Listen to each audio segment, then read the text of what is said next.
आज का हमारा टॉपिक है माइटोसिस फेज। जो सेल डिवाइड करता है ना, वो दो पार्ट्स में डिवाइड करेगा। या तो वो माइटोसिस के थ्रू डिवाइड करता है या वो मियोसिस के थ्रू डिवाइड करता है। और जब वो माइटोसिस के थ्रू डिवाइड करेगा तो उसका जो रिजल्ट आता है कि वो डिप्लॉयड सेल्स को प्रोड्यूस करता है, 2n सेल्स को। और जब वो मियोसिस के थ्रू डिवाइड होता है तो वो 4 हैप्लॉइड सेल्स को प्रोड्यूस करता है। यहाँ पे डिप्लॉयड होते हैं और मियोसिस में हैप्लॉइड होते हैं। यही एक सबसे मेन और इम्पॉर्टेंट इसका पॉइंट होता है कि माइटोसिस के अंदर डिप्लॉयड सेल्स प्रोड्यूस हो रहे हैं और मियोसिस के अंदर हैप्लॉइड सेल्स।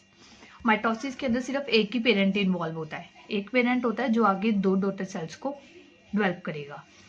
और यहाँ पे मियोसिस में अगर हम बात करें तो वो वहाँ पे 2 पेरेंट्स होते हैं। मियोसिस में 2 पेरेंट्स इन्वॉल्व होंगे। फर्स्ट पेरेंट भी 2 हैप्लॉइड सेल्स बनाएगा और सेकंड पेरेंट भी, और टोटल हमारे पास 4 हैप्लॉइड सेल्स प्रोड्यूस हो जाते हैं।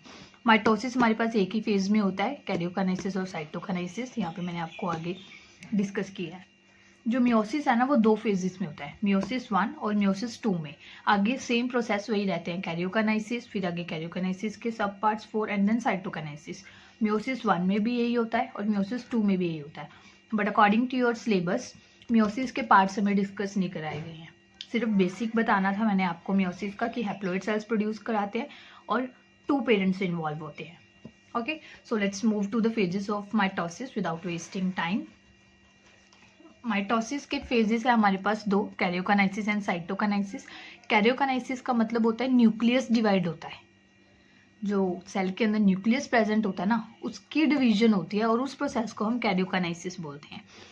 And as we talk about cytokinesis, cytokinesis के अंदर जो साइटोप्लाज्म होता है वो डिवाइड करता है।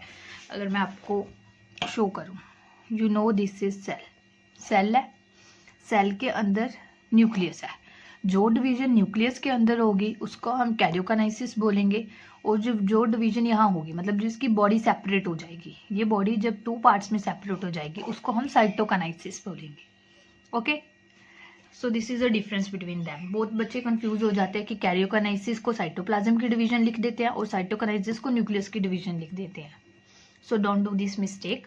अंडरस्टैंड कि इसका मीनिंग क्या है। Karyokinesis means nucleus and cyto means cytoplasm, cytoplasm की डिवीजन। काइनेसिस का मतलब होता है division. So talking about next the stages of the karyokinesis. Karyokinesis के हमारे पास 4 स्टेजेस हैं। First is prophase, second is metaphase, then anaphase and telophase.